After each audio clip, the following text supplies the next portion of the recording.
The embattled Premier of Australia's Queensland state on Tuesday called a snap election amid fears that Prime Minister Tony Abbott's toxic poll numbers may be eroding his party's grip at the local level and endangering his political survival.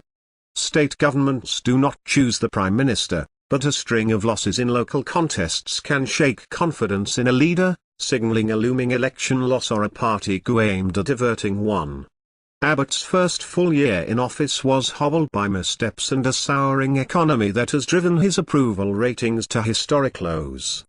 I do wonder if in a sense some of the state elections are illustrative of buyer's remorse on behalf of the Australian public, said Peter Chen, a lecturer in politics at the University of Sydney. Abbott's unpopularity appears to have accelerated a trend in which state governments change hands en masse ahead of a change in the federal government, Chen told Reuters. Queensland Premier Campbell Newman's call for a poll on January 31 follows a thrashing for Abbott's Liberal National Coalition in state elections in Victoria and a by-election that handed government in South Australia to the opposition Labor Party. Those events have fed fears that Newman, elected in 2012 with a whopping 78 of the 89 seats in the Legislative Assembly, may be the next target of voters looking to vent anger against Abbott. Newman's decision to call the election during Parliament's summer break shows a worrying lack of confidence in Abbott's ability to turn things around, Chen said.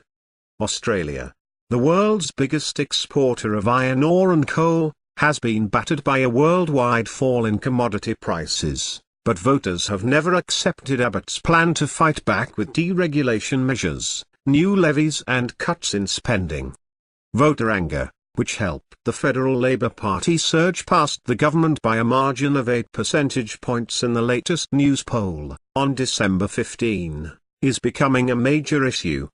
Newman's popularity has plummeted since his landmark victory, and in the final tally there will be no way to separate voter anger at state and federal levels, said Clive Bean, a professor of political science at the University of Queensland. Politicians will watch the results in Queensland and later in New South Wales, Australia's most populous state, Bean said. They do give you a sense of what voters are thinking and how that might then translate into a result at the national level, he said.